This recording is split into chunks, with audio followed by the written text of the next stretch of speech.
After taking a brief moment to gather his thoughts, Lin Tian finally stepped forward and began delivering his report. He explained that he had followed every order precisely as instructed. The military forces under his command were nearly ready, and their numbers had already hit the upper limit of what they could realistically manage right now. From a numerical standpoint, they couldn't push things any further. Still, he admitted there was a serious problem. When it came to fighting human knights clad in steel armor, they were clearly at a disadvantage. With that in mind, he suggested that waiting around would only make things worse. In his view, launching a preemptive strike was the smartest move. His proposal didn't receive an immediate response from Veronica. Instead, Obito cut in first, clearly irritated. He snapped that Lin Tian was talking nonsense and questioned whether their lord was someone who could just act freely on a whim like that. Before Obito could keep going, Veronica raised her voice and shut him down. She said that was enough. This wasn't a trivial matter, and since the coming battle required it, she would personally lend a portion of her power.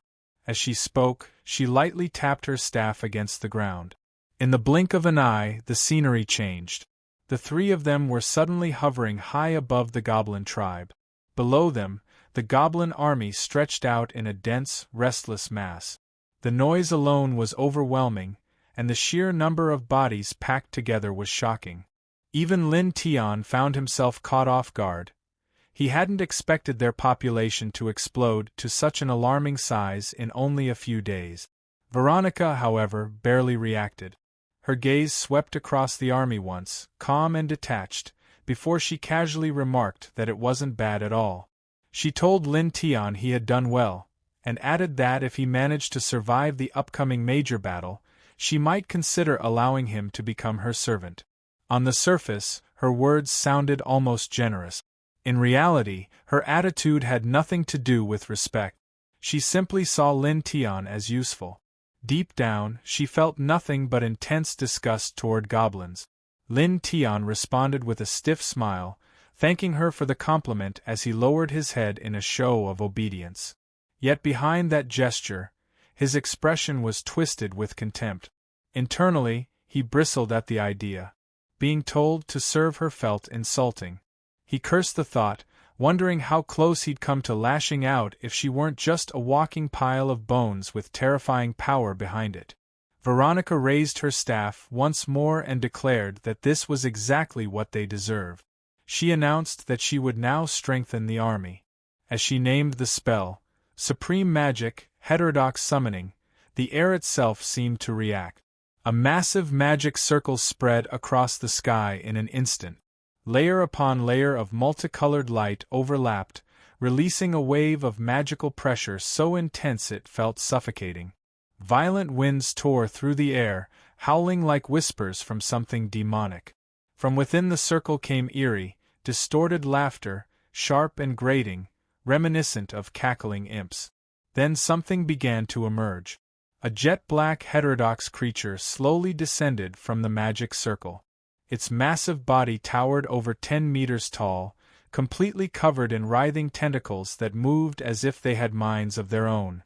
It had no eyes, no ears, no arms, only 3 goat-like hooves supporting its bulk and 2 enormous mouths that stretched unnaturally wide. It didn't resemble any known living being, instead looking like a grotesque lump of flesh that defied normal description. This abomination was known as the Black Goat Evil God's Egg. As Lin Tian's vision filled with its status panel, the numbers made his breath hitch. Level 100. A heterodox race, no class, carrying titles that marked it as the ultimate evil egg of the Black Goat Evil Godmother and a devotee of heresy. Its health alone was staggering, its defense absurd, and its overall combat power overwhelming. The moment Lin Tian processed the information, everything clicked into place. Now he truly understood why Veronica's combat power was considered so terrifying. She hadn't boosted the army indirectly. She had directly summoned a level 100 demonic existence onto the battlefield. Lin Tian stared at the monstrous thing overhead, disbelief flashing through his mind. He couldn't help thinking how the hell anyone was supposed to fight something like that. The so-called black goat evil god's egg made no sense to him. An egg? Someone else's unfinished creation? It was absurdly huge, and its attributes were ridiculously high for something that was supposedly incomplete. And yet, as he studied it more closely, a hint of disappointment crept in. Aside from its outrageous vitality, it didn't seem to have any obvious abilities. No skills, no special traits, nothing that stood out at first glance. That thought barely had time to settle before something went wrong. Without warning, a crushing wave of fear surged up from the depths of Lin Tian's soul. His body stiffened, his vision swam, and the world tilted violently. He swayed in midair, almost losing his balance, his heart pounding as if it were trying to escape his chest. For a split second, he couldn't even understand what was happening to him. That was when Veronica's voice cut in, sharp and warning him not to make the same mistake again. She explained that staring directly at the creature would erode mental strength. Creatures like that didn't need flashy abilities. They attacked the mind itself. With that monster acting as support, she added calmly, the goblin army at least wouldn't be wiped out in a one-sided massacre. She then laid out the division of labor without hesitation. The Empire's forces were his problem. The church she would handle personally. With that, Veronica turned away and left, departing alongside Abito, as if the overwhelming presence she had summoned was nothing more than a tool she had already finished using. Lin Tian let out a quiet breath he hadn't realized he was holding. So this was the difference in their strength. Before he could dwell on it further, 2 goblin scouts rushed over in a panic, reporting that people from the Empire were moving toward their position. Almost immediately after, another goblin came barreling in from the distance, dragging a man behind him. He loudly announced that he had caught someone. The captured man thrashed violently, shouting insults and demanding to be released. The goblin responded by slamming him hard into the ground before reporting that the man was an Imperial scout requesting an audience. His companions were hiding in the nearby mountains, and all of them had already been surrounded. Lin Tian's expression hardened instantly. His gaze turned cold as he asked whether the man wasn't afraid of death. The scout forced himself to steady his breathing. He refused to show fear, not because he felt none, but because he had come with a purpose. Straightening his posture, he loudly declared that he was a representative of the Empire, here to formally declare war. The scout's heart seized. A sudden, inexplicable terror flooded his body, making his legs shake so badly he nearly collapsed. Even so, he forced himself to stay upright and stammered that he had delivered the message and requested permission to return and report. That was as far as he got. A sharp flash cut through the air. Alice moved without hesitation. With a single clean motion, her blade severed the scout's head. The body dropped lifelessly as the skull rolled across the ground, eyes still wide open, frozen forever in a mix of pain and terror.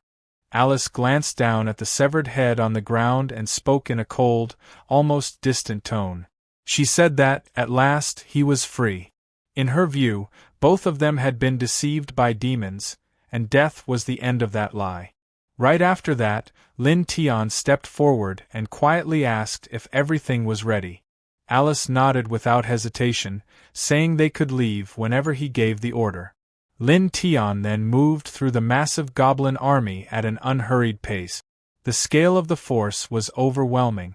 Behind him stood the upper ranks, the core figures who made up the army's true combat strength. They positioned themselves at the front, leading clusters of savage demonic beasts and goblins alike. Once the formation settled, the army began to move. The black goat evil god's egg surged ahead almost immediately, acting like a mindless killing machine. It charged forward without slowing down, its massive body plowing through the forest. Watching the thing rampage ahead, Go Kwang finally couldn't hold back his unease. He asked Lin Tian what that thing actually was, admitting that the longer he looked at it, the creepier it felt. He also complained about how it kept smashing trees for no apparent reason. No one answered him. The goblin standing beside him stayed silent, not because he was ignoring the question, but because he genuinely didn't know the answer. More importantly, the face Go Kwang was talking to wasn't Lin Tian's at all. A moment later, Lin Tian appeared behind him, currently disguised as an ordinary elite goblin. He bluntly called Go Kwang an idiot and explained that the one walking ahead earlier had just been a decoy. He reminded him again not to stare at that thing and finally explained what it was, a heterodox creature known as the Black Goat Evil God's Egg. Stripping it down to the basics, he said, it was literally just an egg. It didn't understand human speech, and it certainly wasn't something to treat like a normal summon. Go Kwang scratched his head, muttering the name to himself as if trying to process it. Then, suddenly, his eyes lit up as a new thought hit him. If it was an egg, he wondered out loud, didn't that mean it could mate and produce offspring? That single question sent a chill straight down Lin Tian's spine.